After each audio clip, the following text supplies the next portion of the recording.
It is now 2:03, so I'll call the Transportation Advisory Committee meeting to order. First item up on our agenda is to approve minutes. Do we have minutes to approve? Yep. Yes, that's you. Yes.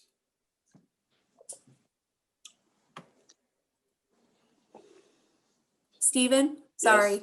I'm telling the EOC that they can proceed.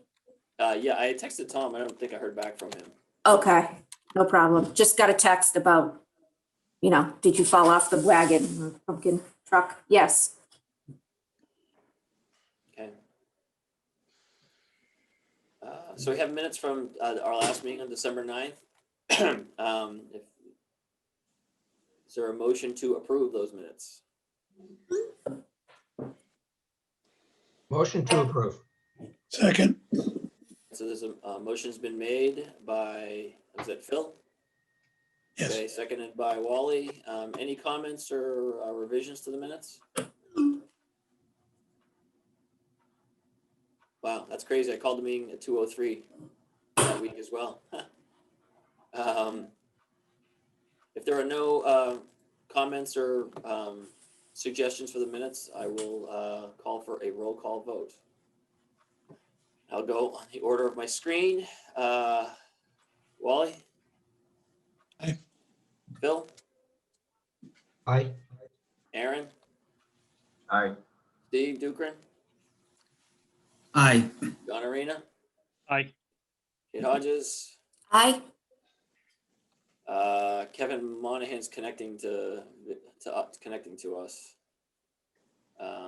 to audio. And then, so Stephen Crane, aye. I think we need to do a roll to start the meeting too. Sorry. Oh, do we? Yeah. Some committees do, some committees don't, but we can do a roll call to start the meeting. Oh yeah, because Merrill's joining us now as well.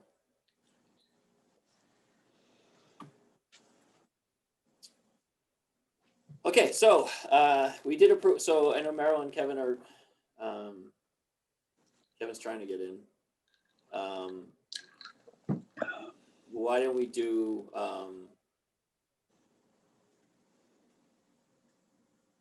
We can do a roll call. Stephen Crane. Just every. Yeah. Wally Johnston Yeah. here.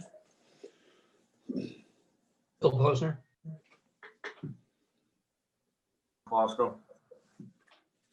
John Arena. Stephen Dukran. Kate Hodges? Meryl Schwartz.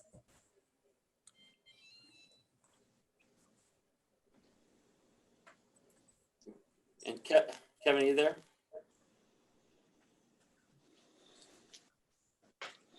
Well, we can see. I mean, we'll move forward. So, one of the things that if people are comfortable with that, we'll move forward to the next agenda item of reviewing Envision Concord transportation goals. And I think, and I can share my screen if folks would prefer that, or we can just kind of talk generally about these goals. I think the one thing I did want to do is, before we get into that, is just talk about kind of an expectations management thing. And I do think that this is a very good group of people, and I think the committee is so far, I think, been pretty effective in how it has considered the issues that we've had. But just a reminder that this is a brand new committee, and I think we're still not trying to find our way, but still in that group dynamic forming process. And so, as much for committee members as for the public, I just want to make sure people know that we're going to get to issues as soon as we can and as thoroughly as we can. But just bear in mind that this is a first time committee, and it's relatively new. And so as we find our way through issues, just appeal for some patience. So I will maximize that. I will share my screen. because I had that section, and I want to thank Erin for putting the link to that section in the agenda. But I'll share my screen with that, and we can kind of go through.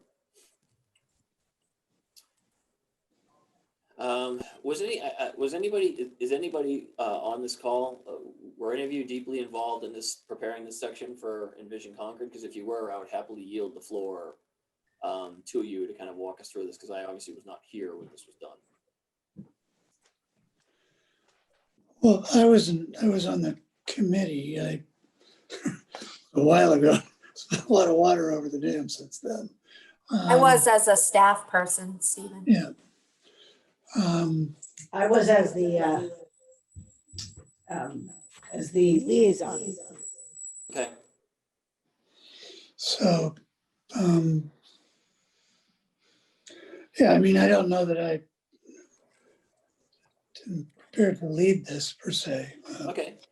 Well, I think then I guess I would just invite you all to offer your input as we kind of go through this. And it's just going to be, at this point, it's a high level overview. Like I said, I think we're trying to kind of identify our work plan going forward and identify items that are going to be on it kind of as ongoing policy matters, as we also deal with, specific transportation, requests, issues, things like that, like the day-to-day type thing. So if I'm not giving this a particular section enough attention, just let me know and I will go back. Would you like me to provide you with an overview from the planning parts of it? Yeah, that'd be great, Kate. Okay, so basically what we did was we split up sort of the big ideas from Envision Concord, and we had community and citizen groups, and obviously we had the Envision Concord group, and then we had separate staff groups. And so depending on who it was, the department head or the division managers that were involved, those kind of came together in a think tank and sort of came up with a bunch of what we were calling small problems and larger problems, and then brought that forward to the larger committee and then ultimately to the public. And so the mobility one was really between myself, both from representing the town manager's office, but also the human services function, and Marcia Rasmussen and a few of her staff members, and then the person who predated Erin in the highway and ground superintendent. And essentially what we identified as the major barriers was the fact that we didn't have a first mile, last mile, meaning that we were trying to encourage people to take public transportation. And yet the places where people, quote, dump out from public transportation are not really in the closest walking vicinity, particularly in inclement weather, to the major areas where people are working. And so that was sort of the catalyst that started talking about, particularly in West Concord, how we're able to get from the train station over to Baker Ave Extension and then ultimately Emerson. So that was sort of the major one that we saw. We were kind of one of the lucky communities that was able to have these two different, very unique train stops that kind of brought you into the middle of a business district, but didn't necessarily get you to the large scale places of employment. The second thing that we talked about is bikeability. And we were seeing that, and this predates me, but, and I would think Jane could probably talk about this better, but there was a group in town that was really taking the reins and having an initiative of sort of safe biking and walking, but biking most especially. And neighboring communities, Westford and Acton, were developing bike lanes. And because we are so pigeonholed, particularly in the downtown area, with having, our streets relatively narrow and very little room to be able to widen those without losing sidewalks, or in the case of Concord Center, encroaching on Concord Academy or library property, it was very difficult to be able to figure out how people could be able to get anywhere in the downtown area and in West Concord as well. And this was all in the time of, Bruce Freeman really coming up, and this was the time that A had been completed and we were working on funding B and some grants associated with that. And we were trying to figure out branches in which someone could get off of the trail and be able to access the downtown areas and sort of bring people in on bikes to those business districts. And so one of the things that we identified, and obviously we're moving through with that, was that the Giroux property was sort of a really unique way to be able to take people and have them from the Bruce Freeman Rail Trail, be able to park there or be able to park their bikes there and then be able to walk from the Giroux property into the downtown. We hadn't readily identified another way to do that in Concord Center. And so we were saying, people are yielding to pedestrians and they're, we haven't had an accident, et cetera, et cetera. It was one of the things that we said, we don't have these designated bike lanes that a lot of other communities, particularly communities that, surround us have. So that was the second large scale problem that we were trying to solve. And then there was a part B of that, which is trying to create a bike share so that when we had people come in on tour buses or, coming by vehicle to do some type of tour, self-guided or otherwise, that we would be able to rent them some type of bike or apparatus that they would be able to go from the North Bridge to Walden. We were finding that those were the two places that people wanted to be, and we didn't have a way or a method to get them from one to the other. And unless you're really ready to walk it's a bit of a distance.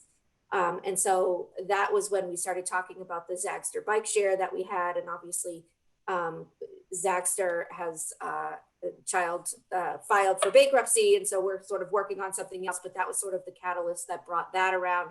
We applied for a grant and were able to receive that grant. And then the Rotary helped us with that. So I think kind of coming back to that, we need another plan for when COVID is a thing of the past and we can get back into that. And the last thing that we talked about was just availability of rides to and from mostly medical appointments, but any other appointments or a need of people under the age of 60. And I say that not because people over the age of 60 don't matter, but because we have the Council on Aging vans that run and are able to fill that void for the most part. One of the things that is no longer an issue, but was at the time, is that we had 2 vans that were donated from the Friends group, and they had a restriction that only persons that were over 60 could ride them. And so even if we wanted to do that and we had the availability of a driver, it was not in keeping with our agreement with them. That has since gone away because the town has very nicely and kindly and rightfully so purchased our own van. And so we do have that ability, and we had started talking about that, but we haven't really got that off the ground. And the other was the ride. And people keep saying, well, we have the ride available through MBTA, but really we haven't found that our clients on the social services end really avail themselves of that. And when they do, they don't have a very good experience. And so people have been avoiding that. And so we're trying to figure out if there's sort of a ride share program. And I know that Marcia and Stephen, she's been working with you, about this, you're trying to combine with, Sudbury and some of the other towns that are trying to do some type of cab ride service and ride share program. So those were the 3 things that we came up on the staff end. If I could just quickly weigh in, sorry for the echo here. Let's see, is that better?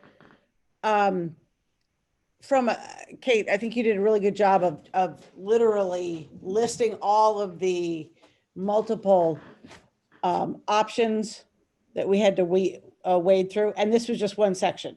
So, I mean, as everybody can imagine, that's why we have the volume called Envision Concord. And that's why each section has as many, as many choices, as many touchstones in it as it does.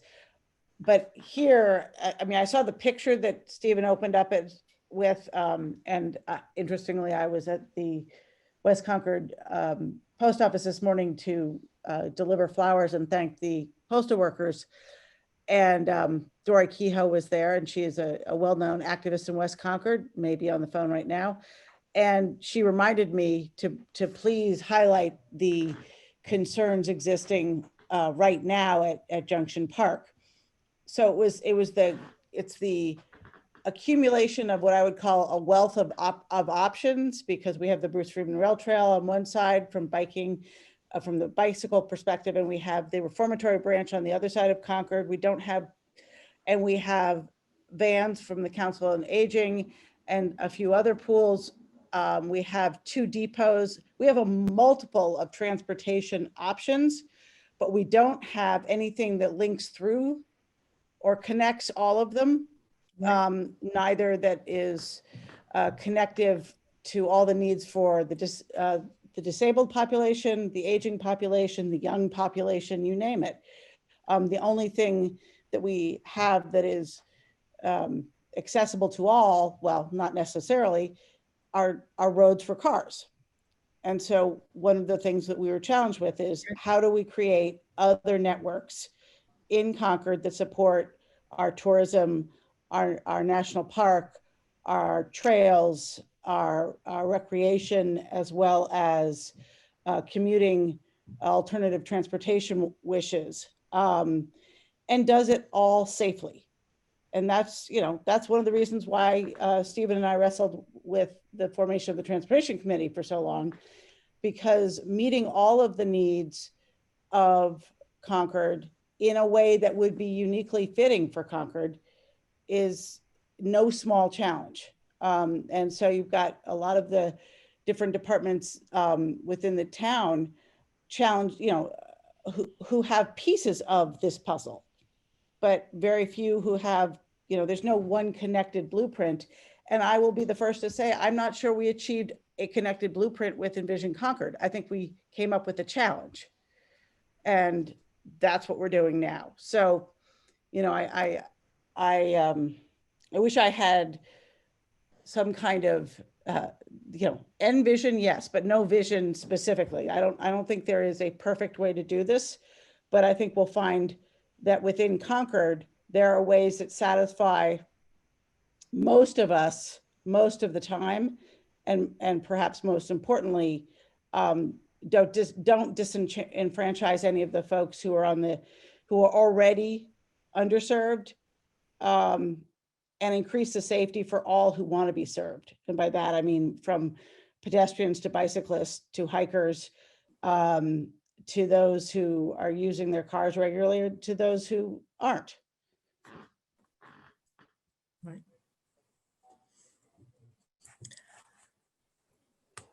I think that Janie, both Janie and Kate, the background and the issues that,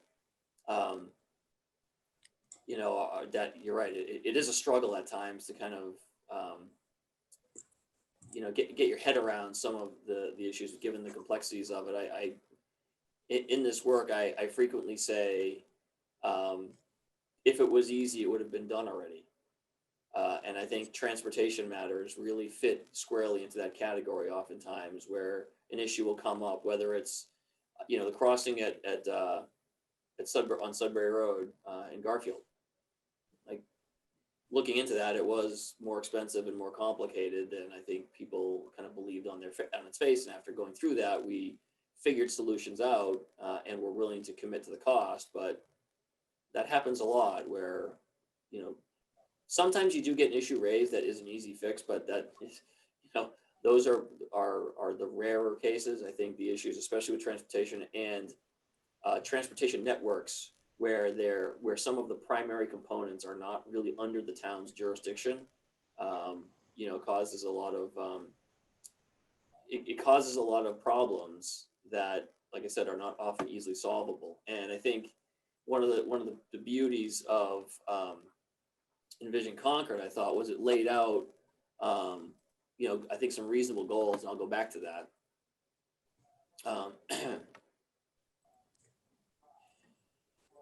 I say reasonable, laid them out in kind of the, the other cliche is how do you eat an elephant one bite at a time. I think the goal is try to kind of take it from way up here, kind of almost unapproachable, and bring it down to a level that we could at least, begin talking about. So goal number one being establish a central transportation planning function within town government to reduce motor vehicle dependence and traffic volume within Concord, and encourage a more environmentally sustainable blend of transportation modes, protect the character of the town, and reduce the need for parking. Part of that, I think, is what we're supposed to be doing. And I think that just even in our early going, how we have talked about certain issues, I can see in this committee a commitment to looking at transportation issues through that lens of reducing vehicle dependence, traffic volume, certainly improving safety, and making sure we're mindful of all modes of transportation and, and trying to make transportation more sustainable. And so I am encouraged in this early going that I think we are trying to accomplish that. And I say accomplish that goal. That goal that goal is a process goal, not an accomplishment goal. At least that's my view of it. I mean, I don't think I say ever, but it'll be a long time before we, can call that mission accomplished. But I do think in real time, it's important for the committee to, like I said, continue to apply that philosophy. Goal 2, provide effective mobility options to those who cannot or do not want to use private vehicles for trips within Concord, including residents of outlying neighborhoods who require access to transportation and services in village centers, and residents who require regional transportation to Boston and other regional medical centers and key destinations. And this is something Kate was talking about in her introduction. The one thing I'll say for the committee's benefit, and then open it up for comment on this goal, is we did have a lot of irons in the fire pre-COVID between the Crosstown Connect. We had a workforce shuttle grant that we were going to work on. We had we were working with Sudbury on an alternative for an on-demand alternative to the ride. So we had a lot of things, working, and we were having a conversation about linking all of these efforts together, and even as Kate will tell you, we got pretty close to signing a contract for a tour shuttle, a trolley bus shuttle for tourists, pre-COVID, and we were looking at ways to make sure that these independent things weren't closed loops and that they connected with each other and created, create a network. I was speaking with the executive director of the Crosstown Connect project, which is a nonprofit corporation, really manages that for the towns involved. And we had a long conversation about what is the impact of the pandemic on transportation patterns and commuting patterns, and how long do we expect that impact to last? And I guess I would ask, folks, committee members, for their input on this, but I think we said the last meeting, I saw DOT saying 2024. But the answer to that question, I think, is going to drive a lot of what we do in the pursuit of especially this goal, but all of the transportation goals. So I guess I'd open it up for feedback on that point.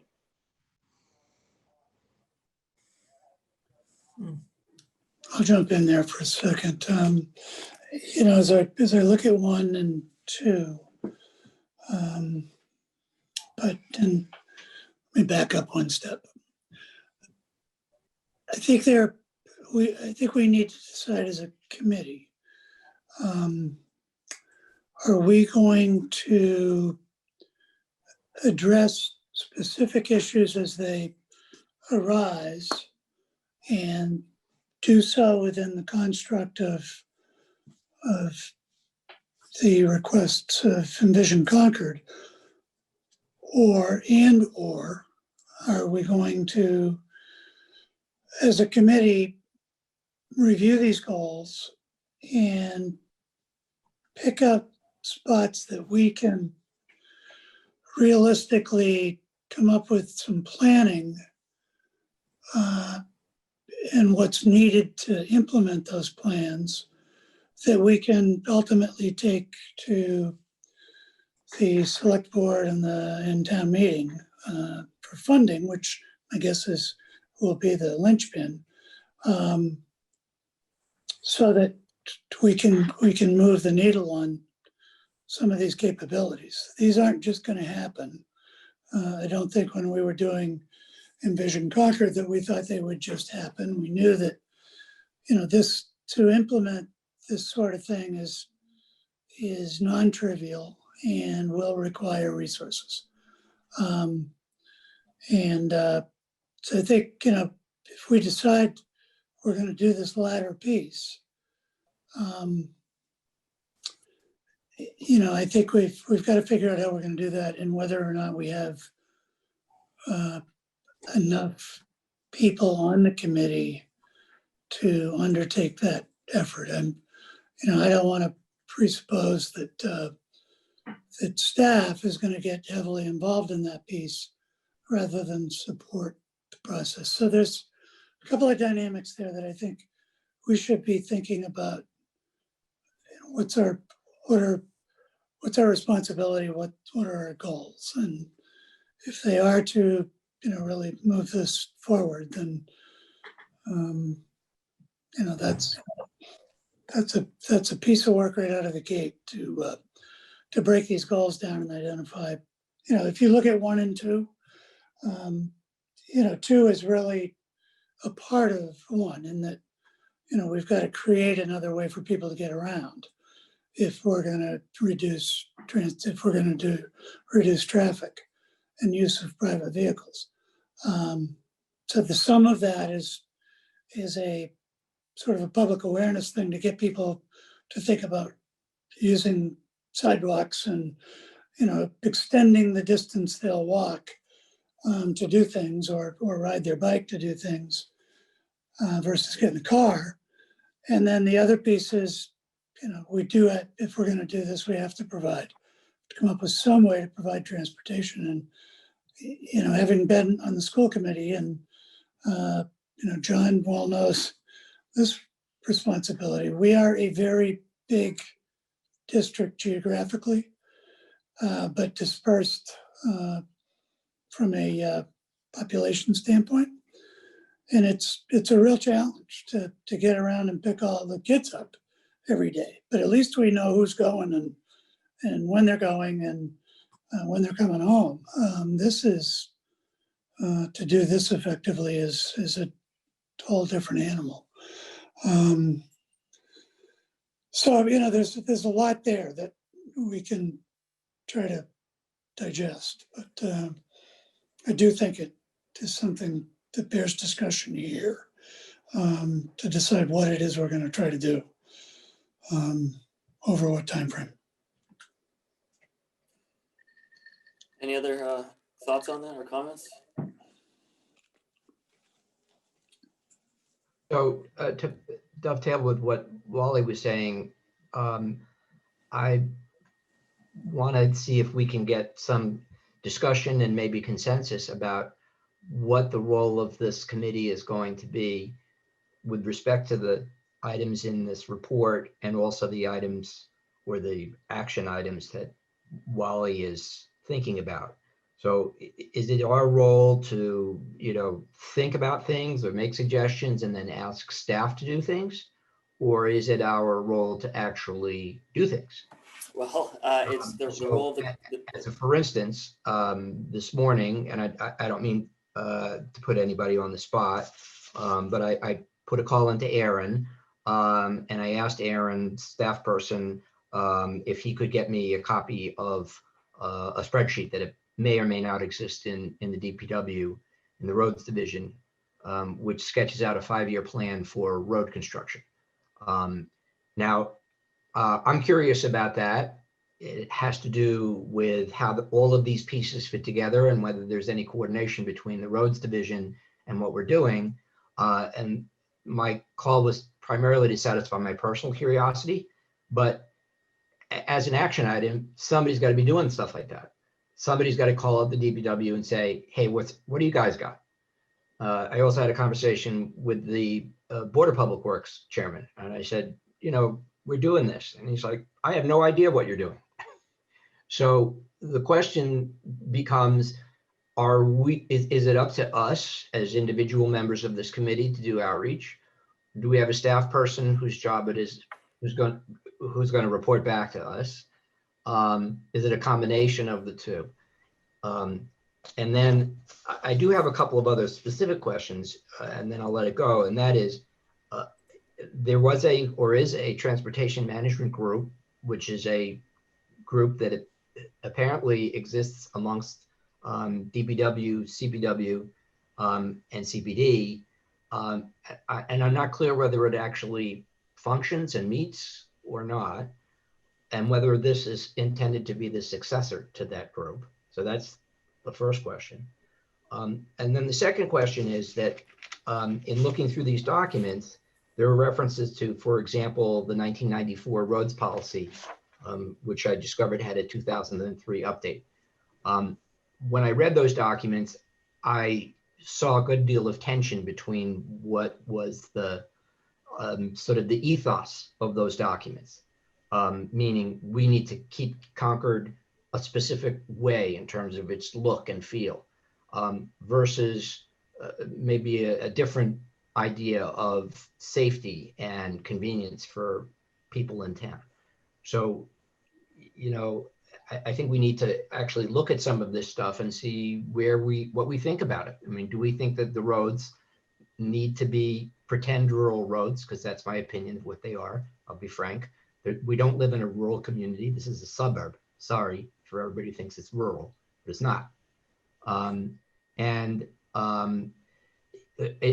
do we think that our roads should be exclusively for cars?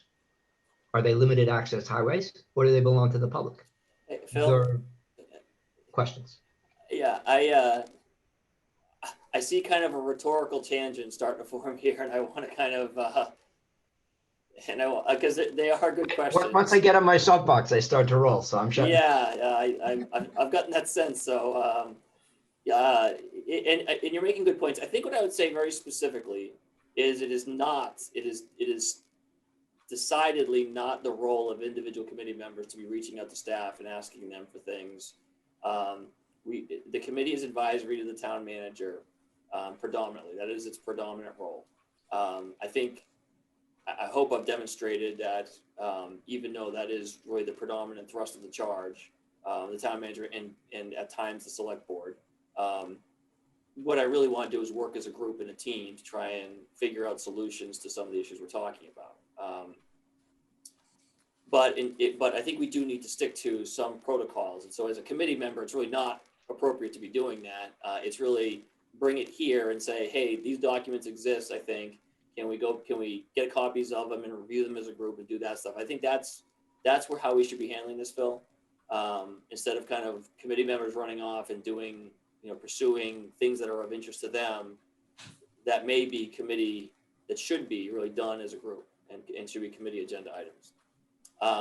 And so I think for this, we are a new group. And so I think this is part of the kind of growing, storming, norming, reforming, performing, group development thing. This is a part of it. But, the question of what should our roads look like is a good future agenda topic. What documentation exists, that's something that I can certainly approach town staff and say, hey, can you guys find out, but they should really be getting that guidance from the committee. Should really agree that this is something we want to pursue, and then town staff would work together to do that instead of taking direction from committee members. I mean, as a committee member, it's actually less ability to approach staff directly than if you were just a private citizen, and that's not unique to Concord. That's how committee, public board and committee dynamics are. In terms of the TMG,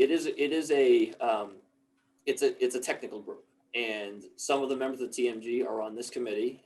Part of the intent of the construct of this committee was to have some traffic management group members on here, so they could report some of the analysis that they do directly to the Transportation Advisory Committee, and then we could look at it from a policy standpoint through the lenses of the goals and the charge, whereas the Transportation Management Group looks at things through engineering and public safety lenses. And so merging those two processes is really the entire objective here. And they do meet regularly. There many times, if we get a specific request for a traffic or transportation change, Sudbury Road crosswalk is a perfect example. It would go to the Transportation Management Group, the Traffic Management Group for technical analysis, and then it would come back here for kind of review, for global review. Does that answer the questions thus far? I don't want to step on Phil because he was talking about this, but I think this gets into the functionality piece, and I think where Phil was kind of coming from, if I can put words in his mouth, is, and I've raised this before. There's a lot involved here that I'm sure we're doing and that we pay attention to as a community that we as this committee don't know about. And so there's almost it's this baseline of knowledge that would be helpful for us if we're going to embark on trying to take this Envision Concord transportation ideas to another level that we should have. And, your point, Stephen, of maybe working with your staff to say, okay, well, what kinds of things do we just walk around with knowledge in our heads about? And we talk to each other because we all know, we know what we're talking about. We're aware of this stuff that, the public members on this committee have no idea about. And I think that's where that need, an individual on a committee feeling like reaching out to a staff member comes from is, look, I'm sort of at loose ends here about how we do this stuff. And, so functionally a good way to handle that is if there's something we want to know about, we bring it up either, and maybe not so much at a meeting, because you bring something up at a meeting. If you thought about it the day after a meeting, you're 2 months away from getting an answer. So, Yeah, I either think- send it in or whatever. But it might be good to have some kind of a primer put together by staff members to talk about, what exists that would have some effect on our work here. I would just ask that those requests just come through me. Mhm. And like I said, 'cause in that way, actually, and if you're worried about me being a bit of a bottleneck, which does happen, if you reach out to Aaron Stevens and I jointly and say, here's something I'm thinking about, and give us the chance to kind of, coordinate that. That's all. That's really, I think, the most effective way to do it is to make sure that committee business happens at the committee level, because we want to we want to make sure that the groupthink and the idea exploration happens here in this space. Mhm. And I think, Wally, to your point, like I said, that the construct of this is intended where the people who have as you say, the walking around knowledge, are a part of this committee and they talk about what they know, and then the public members or the people who are not technical get to hear that firsthand and give feedback firsthand based on personal experience, reporting from other, you were on the school committee, you and John can hear what we're saying from a technical standpoint and say, well, from the school's perspective, I know that, this is how they would probably view this. And that's where the technical and the public perspectives, I think, are going to, so far, have served us really well, and I think will continue to. And again, I think we're trying to, and the balance we're trying to achieve is, and the reason why I think that this committee really is in the furtherance of goal number one, where we're not a Department of Transportation, as we're a transportation advisory committee. We're not a Department of Transportation, but we are turning it. We're trying to become that central point of discussion for transportation issues and look at them, like I said, through the lenses of sustainability, multimodality, safety, all those things. So, and I guess what I would say is, to get at this, Envision Concord goals, which I think our charge reflects those goals anyway, but the next level, I think, would have to be, has the just radical altering of commuter patterns and transportation patterns by the pandemic. How does that change how people looked at things in 2017, 2018? And do we need to change, do we need to make recommendations? I mean, I don't know that we're gonna put the long range planning committee back together, but if we were, how would we articulate, modifications we think could be made to the goals to make them fit I apologize for the cliche, the new normal. And this was the conversation I had with Crosstown Connect. The analogy I use is, if you had a river that constantly washed out a bank at a particular point, and then there was a drought and the river was dry, wouldn't you want to modify it to make sure that you didn't have those washouts anymore while there wasn't water there? And that's the analogy for the traffic pattern, for the transportation patterns. obviously commuting is down significantly right now and will be for a little bit longer. Locally, what should we be looking at? And what changes can we make now? So when things pick back up, they're picking back up in a more sensible way than we had before. And that's somewhat rhetorical, but that's how I'm looking at it. I guess, any thoughts on that? I had just a general reaction to the goals of the committee. Being, from just a member of the public, I think the concept of transportation committee should be to somehow articulate not only the policy and the vision of what we want to do, but very specifics about our transportation system. What all these terms that are mentioned, such as ride sharing and cross connect, they're things that some people may know about, but unless we actually articulate them on paper, this is what Concord really looks like in terms of transportation. I think that we're sort of, I personally feel like I'm working in the dark. I'd like to know what types of transportation do exist. I'd like to just have them spelled out and then be able to see what is working, what doesn't work, and what needs are there for transportation, from A to Z, from, is it more bike lanes? Is it more commuting issues? So if we start from the point of like just defining what services exist, that would give me a better sense of what we need to do.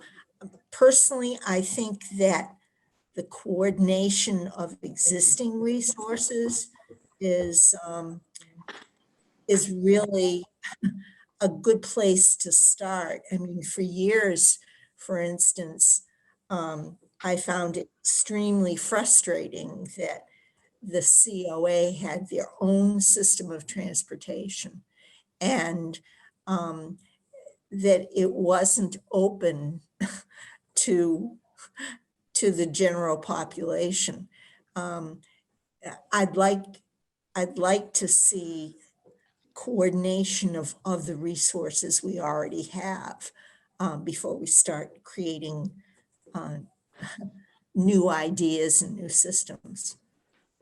Those are excellent points, Marilyn. I think that the Envision Concord section on transportation does a masterful job of laying out what the issues are. And even though I think some of them will be viewed differently in light of the impact of the pandemic, specifically on commuting, I do think that it is a really good summary, or not even a summary, it's a really good analysis of what the issues are. So I guess I would say if people have the time to kind of review that, it is as good a primer as exists on what the comprehensive issue are. And that's my read of it. If other folks feel differently, or there's a better document to refer people to.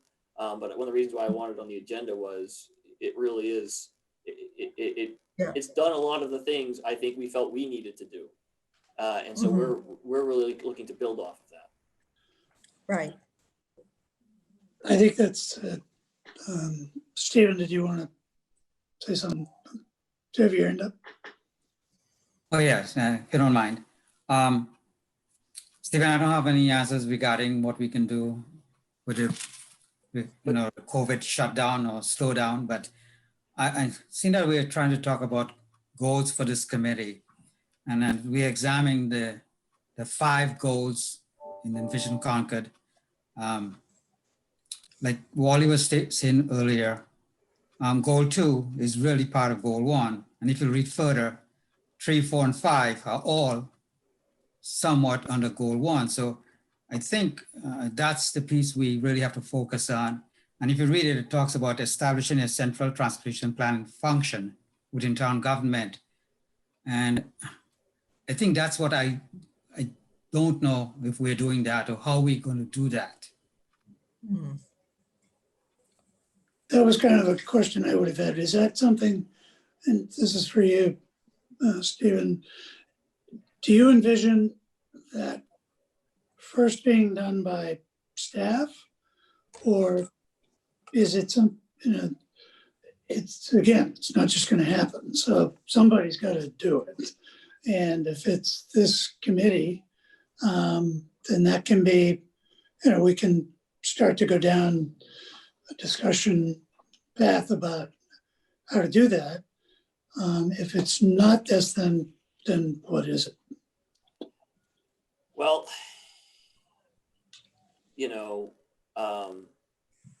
for now, my suggestion, and I think, like I said, I think our charge may not say that the Transportation Advisory Committee is the central transportation planning function, but it's certainly a precursor to that and could potentially either itself develop into a central transportation planning advisory entity, or discussion at that point could yield a solution that we then could create. But as we sit here now, there isn't, things are decentralized, which is why this committee, like I said, which is why this committee exists. So I don't, I want to kind of, I think we're, and I sorry to do this but it's 2:50, and I want to keep the agenda moving. But I do think that folks should, maybe, let me go through let me just go through the last two goals. So goal 3 was, or the last 3 goals. Goal 3 is create safe, cost-effective walking, bicycling connections between key pedestrians, bicycle paths, and trails to improve mobility around Concord. And then goal 4 is to improve coordination with regional partnerships for the purpose of reducing traffic volume from commuter through traffic, especially in village centers, as well as congestion experienced by town residents using fiscally prudent, sustainable approaches.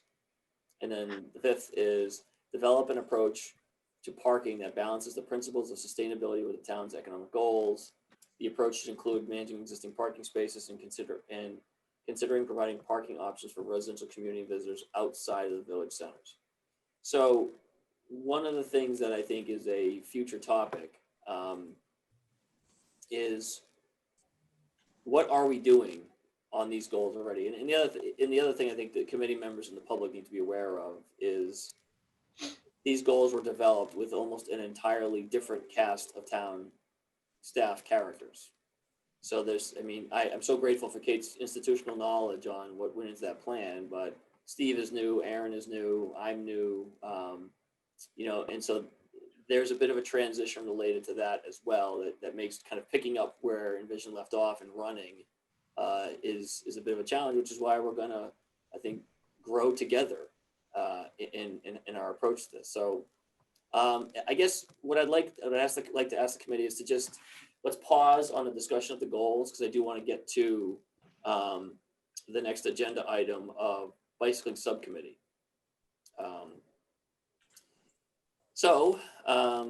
I guess I would, Phil, I know this is something that is near and dear to your heart. So I guess, do you want to talk the committee into the reasons for having a bicycling subcommittee? I will start out by saying that when I moved to Concord almost 10 years ago, I felt that I had passed away and found myself in bicycling heaven. And there are many people who have the same sentiment as me. There are many bicycling places in this town, on road, off road, people getting back and forth just to get back and forth, people doing it for sport and other reasons. Prior to the creation of this committee, I, along with Wade Rubenstein and Richard Fahlander, had approached the select board and asked to create a bicycling committee. And at that point, we had submitted a charge, which was a proposal. That charge was based on work that town task force in Lincoln had created. And I can send it to you, Stephen, so, to refresh your memory about what that was all about. But the long and the short of it was a fairly comprehensive approach to trying to address both cycling safety and encouraging people to use bicycles as an alternative to automobile or other types of transit. I think the thing about bicycling is it is somewhat different than pedestrian. It's somewhat different than automobile. It's somewhat different than public transportation in that bicyclists generally use public ways, but they are particularly vulnerable to other types of vehicles on the road. And because of that, the needs of bicyclists are different. And I think having a committee that's focused specifically on developing safer routes or improving the routes that we have and encouraging people to use bicycling as an alternative to driving their cars, that would be a good idea. So I'll leave it at that. Many moons ago, you and Wade did come to Townhouse and, kind of pitched the idea to me as well. And I think the way you articulated both then and now, I think speaks to me anyway, as I think there is the need for a space where bicycle interests can be discussed, but not independently of other transportation issues. Which is why I think at the time I suggested that it should be a part of a larger transportation committee, which is now what we're discussing. So I don't know if there's a need to, if there's general consensus, if I see heads nodding that there's consensus, we should have a bicycle subcommittee. I would then entertain a motion to create one. And then if we do, during discussion of that motion, we could identify how many people, and then create it, and then after that after it's created, I think we could then assign volunteers to the subcommittee. And I just want to say before we take a motion, if there is one, the subcommittee would function as an extension of this committee, which operates under the auspices of the open meeting law, and so the subcommittee would be required to do that as well. I'll make that motion. So a motion to create a bicycle subcommittee. Is there a second? Second. Okay. So in discussion, sorry, Yeah.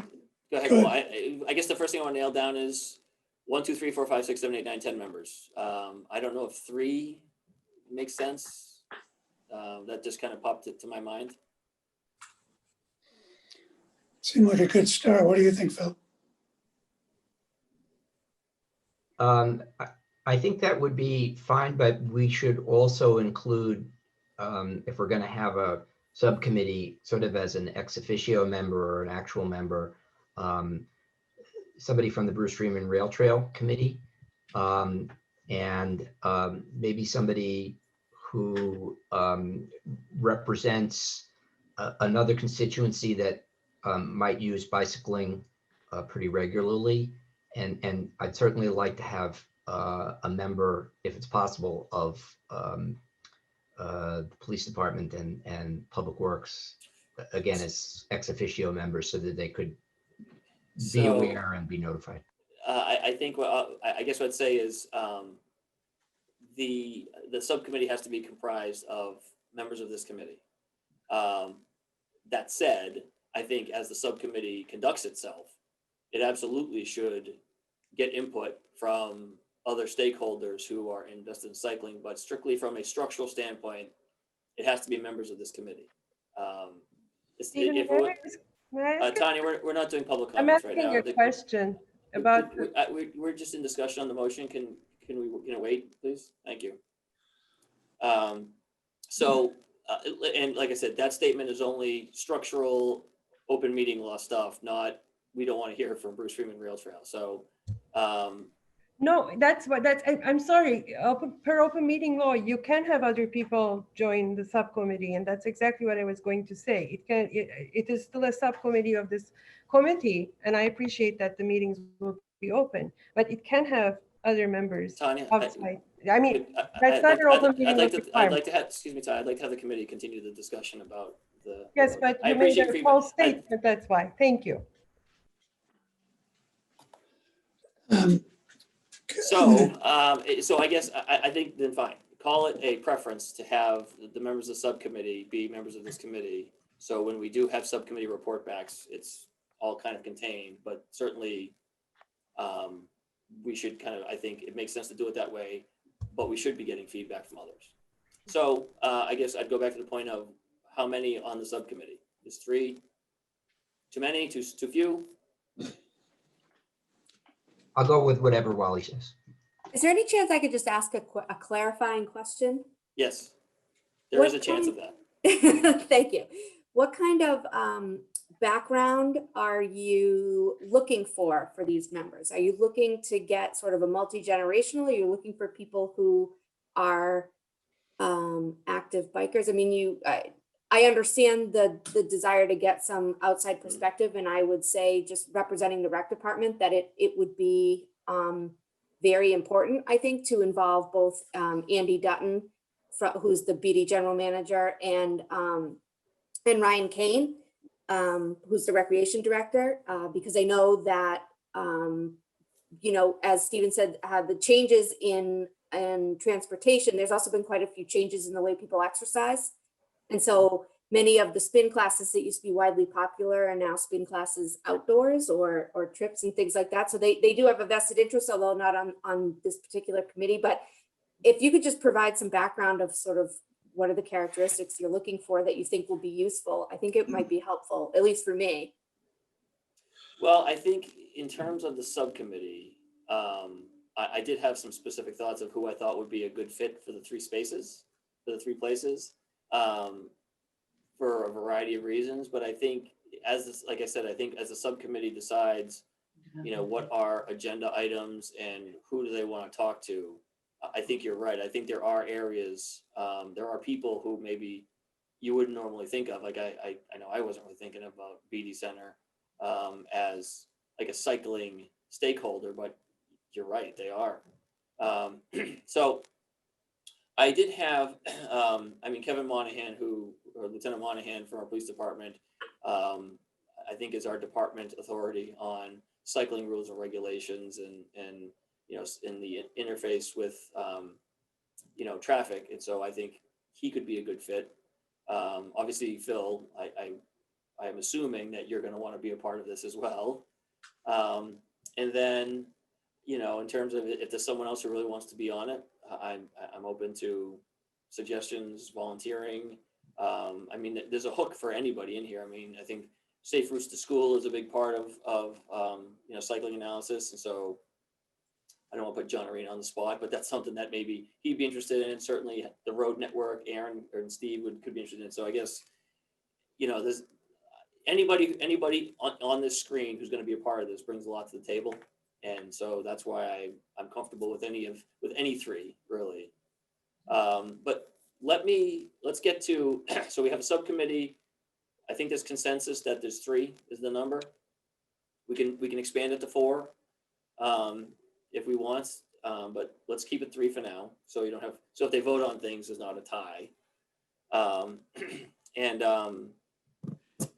I guess I would say, is there any other discussion on the creation of a 3-person bicycling subcommittee? I'm just going to throw out an idea here. I know when we did this, when we had adjunct groups to the school committee, or when they have them, they're still in operation, obviously. A subcommittee was members. An advisory group could be members and members of the public or staff or whatever. You know, I think we start with a subcommittee. Maybe it needs to be 5 based on what you just mentioned about some of the people who could provide meaningful input to this. So, but, you know, and if we get into it, or we get to a point where it's, you know, it's clear we need some external input. When I was on the Energy Futures Task Force, we had a group of people who regularly came to the meeting, and, you know, we would engage them. So there would be input from people who were not members, but it helped inform what we were doing. That may be a model that would work here. But I think it's important that there's enough expertise. You know, I think Phil's point about somebody from public safety is important. I think somebody who's got an understanding of school needs is important. I also think somebody who's got the technical experience of road engineering is important, because I won't be surprised if this subcommittee comes back with some things that would be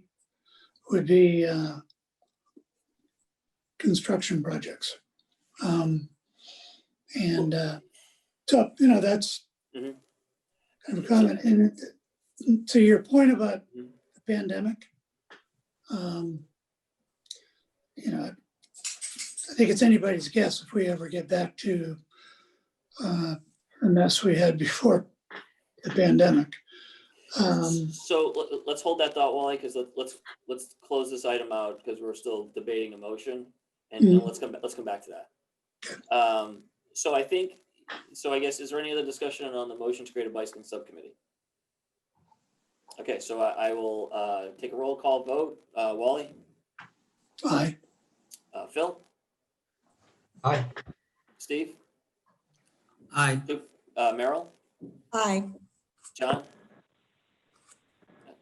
He was muted, but he was emphatic that he was supporting this. Aaron, Aye. Kevin, Aye. Kate. Aye.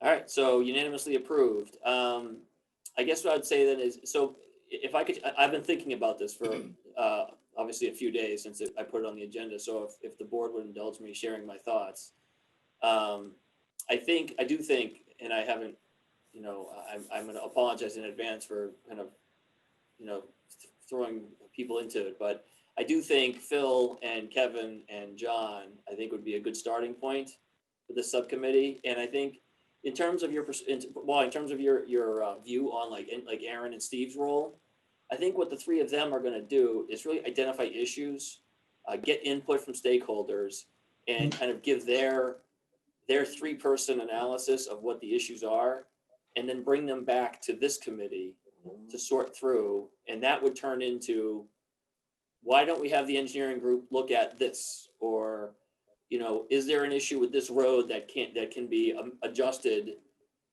in the next roads program to create this cycling amenity? And that's where the discussion at this level gets to constructability, engineering, things like that.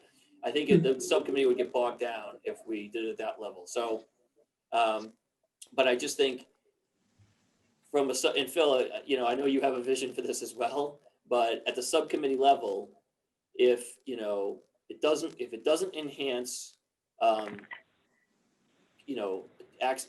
routes to school, if it does not enhance school commuting or access to schools, and it doesn't work from a MGL standpoint, from a public safety standpoint, then I think that would be things that would save a lot of time and energy at this committee level, and that's why I think the three of you are a good fit.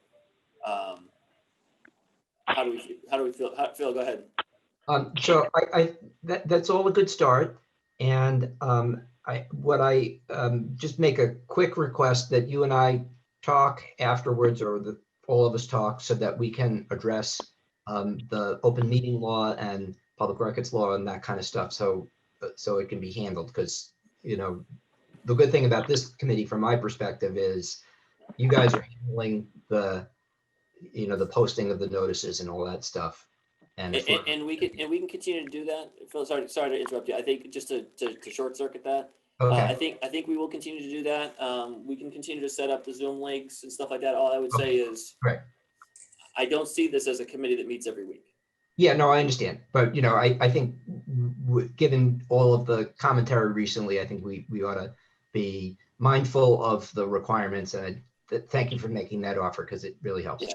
So how I see this playing out is the three of you will just determine a time that you want to have your first meeting, and yeah, I wouldn't do it after this. I would hold off until you have a time that works for everybody, and then at that meeting you would let Erin and I know the date and time and the agenda. And the agenda item number 1 is subcommittee organization, and then you would select a chair and a clerk to take minutes if the meetings aren't going to be, they have to be posted, they have to be publicly available, but they don't necessarily have to be recorded. A lot of subcommittee meetings are not. It depends, I think, on the issue and who's coming, and we can be a little flexible with that. And then in the future, the chair of the subcommittee would then work directly with Erin and I to kind of like review agendas. Like I think I'd want to look at what the agenda item is, so I have a sense as the committee chair what's coming and what the group is working on, and then that's how it would work going forward. You would, the subcommittee chair would send the agenda, we'd kick it around, it would then go to Erin for posting, and then meeting logistics in terms of whether or not they need to be, like I said, recorded or what have you, would be figured out after that. Does that make sense? We're at 10 past now, and I have unfortunately a hard stop at 3:30. So I didn't know. So I guess if there's no more discussion on bicycle subcommittee, I'd like to just talk to a liaison, observer comments and or public comments. Are there any? Tanya, name and address, you know the deal. Tanya Gala, 62 Prescott Road. Yes. Two things about the, I'm glad there is a bicycling committee. I think safety for bicyclists is very important. And again, I'm glad that the meetings will be open to the public. I just wanted to express a concern that with a 3-person subcommittee, even 2 people could not discuss the matter outside of a meeting, just in case that makes you consider having it a little larger or not. I just want to point that out. I think if we were a bigger group, I would do that, but because we're a relatively small committee, I'm concerned about I'm concerned about full committee deliberation. If it's a subcommittee, yeah, I understand. But I'm just pointing out that even 2 of these people could not talk to each other about the bicycling issue. No, and they shouldn't without Yeah. being in a subcommittee. So Okay. I appreciate the feedback. Okay, thank you. And the other thing, I understand you prefer the members to be from this committee, and that is totally your prerogative. Just for the record, I want to correct something Wally said, which is that the school committee may have at the time thought that subcommittee has to be from its own members, but something from the Attorney General's office says that even subcommittees that have members who are not part of the public body will be subject to the open meeting law, which implies in itself that a subcommittee can involve other people. In fact, I was a member of the tree preservation subcommittee of the planning board, and that had a lot of people who were not on the planning board. So this is just for the record. If you prefer to have the people from the committee, that's entirely your prerogative. Thank you very much. Thanks. Anybody else?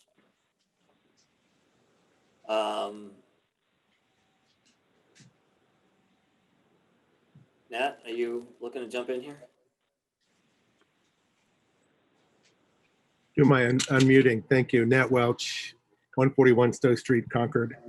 I just wanted to say I appreciate the opportunity to have the committee think through what their role is.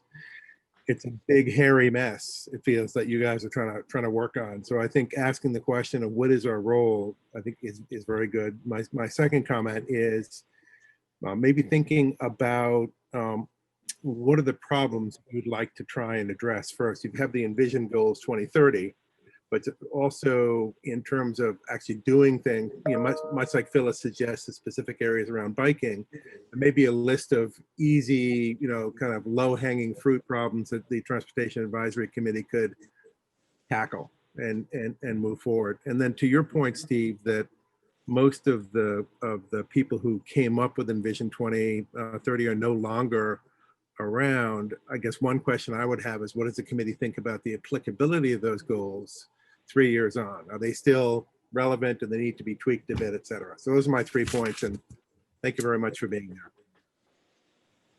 Thanks for offering that. Any other comments? If not, I'll entertain a motion to adjourn. So moved.